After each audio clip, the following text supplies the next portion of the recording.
Mesdames et messieurs, bienvenue à cette nouvelle édition de la revue des presses. Débutons avec opinioninfo.cd. Au cours de la 47e réunion des conseils de ministres, le président de la République démocratique du Congo, Félix Tshisekedi, a exigé un redressement urgent de l'exploitation minière artisanale au Lualaba. Le chef de l'État, Félix-Antoine Tshisekedi Tshilombo, a au cours de la 47e réunion des conseils de ministres appelé de tout vœu à un redressement de l'exploitation minière artisanale qui passe par des mesures de redressement adaptées afin de promouvoir une exploitation artisanale minière responsable, structurée, respectueuse des lois et des normes sociales et environnementales et contributive au développement économique. Cet appel fait suite à son itinérance dans la province de Lualaba où il a été constaté que de nombreux concitoyens impliqués dans l'exploitation minière artisanale dans différentes zones minières de la République démocratique du Congo, particulièrement dans la province de Lualaba, rencontrent de sérieuses difficultés dans l'exercice de leur activité. Pour sa part, actualité.cd nous parle de l'an du gouvernement souminois où la première ministre reconnaît que la situation sécuritaire reste un défi majeur à relever pour son gouvernement.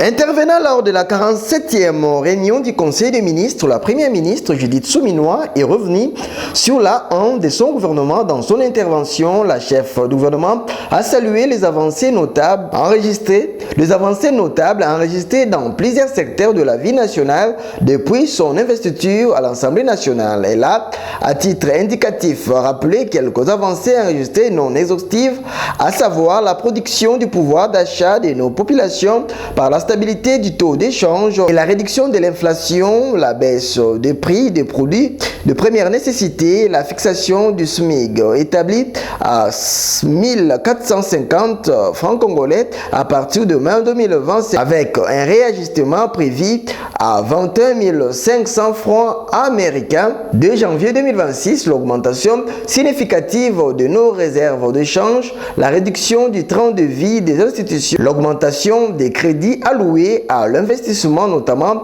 pour le secteur industriel, la mise en œuvre du processus de nationalisation de la parafiscalité, la diminution des prix du carburant à la pompe. Parlons de cette succès.cd qui nous parle du gouverneur de la ville-province de Kinshasa, Daniel Bumba, est descendu sur le terrain pour évaluer le dégât causé par la pluie tombée dans la nuit du 13 au 14 juin afin d'y apporter des réponses rapides et conséquentes. Revenu dimanche de la 12e conférence de gouverneurs qui s'est tenue à Kolwezi dans le Lualaba, le gouverneur de la ville de Kinshasa est descendu sur le terrain pour évaluer les dégâts causés par la pluie tombée dans la nuit du 13 au 14 juin afin d'y apporter des réponses rapides et conséquentes. Le chef de l'exécutif provincial a entamé son itinérance par l'avenue de la Victoire où au niveau de la rivière Kalamou, il a constaté la dégradation du pont et de la hausse, instruisant le ministre provincial des infrastructures et travaux publics de réhabiliter cette partie de cette semaine sur l'avenue du tourisme. En cours de réhabilitation et de modernisation, les travaux de réparation avaient été lancés immédiatement et la circulation est déjà rétablie. Concernant cette artère, les travaux en cours consistent pour l'instant à son élargissement à des bandes au lieu d'une dans chaque sens. Poursuivons cette revue de presse avec l'ACP qui nous parle d'une délégation de 40 députés nationaux élus du Grand Équateur a accompagné dimanche à Mbandaka le ministre de la Défense nationale pour une tournée sécuritaire. Une délégation de 40 députés nationaux élus du Grand Équateur a accompagné dimanche à Mbandaka, chef-lieu de la province de l'Équateur, dans l'ouest de la République démocratique du Congo, le ministre de la Défense nationale pour une tournée sécuritaire dans cette contrée. Nous avons accompagné le ministre en charge de la Défense afin de parcourir le Grand Équateur. Aujourd'hui, nous sommes en Bandaka. Demain lundi, nous nous rendons à Boindé, puis à Lissala, Guémena et Guadolite.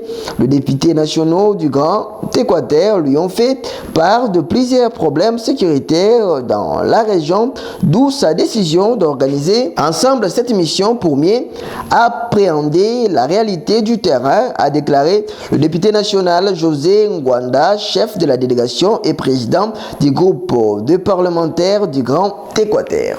Terminons cette revue de presse avec Congo Profond qui nous parle du DCMP qui a été éliminé en Coupe du Congo le dimanche 15 juin face à MK Étanchéité aux séances de tir au but après un match nul au cours du match. Ce dimanche 15 juin au stade Tata Raphaël de Clermont Mapembe a subi une nouvelle désillusion en Coupe du Congo, rappelant l'élimination de 2014 face au MK Étanchéité de Mars Moké. Le DCMP a été sorti lors d'une séance de tir au but, s'inclinant 3 buts à 1 après un match nul de 1 but partout au terme du temps réglementaire. Le duel a été intense avec des occasions de deux côtés, mais aucune équipe n'a réussi à prendre l'avantage durant le match. Les tirs au but ont révélé la fragilité du DCMP qui n'a pas su gérer la pression. Cette élimination signifie qu'il n'y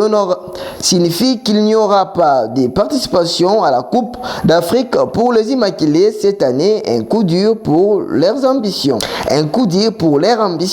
Avec cette sortie de la compétition, le DCMP doit désormais se concentrer sur la Ligue Foot pour espérer une qualification continentale. La concurrence sera rude et les Immaculés devront redoubler d'efforts pour se ressaisir et atteindre leurs objectifs.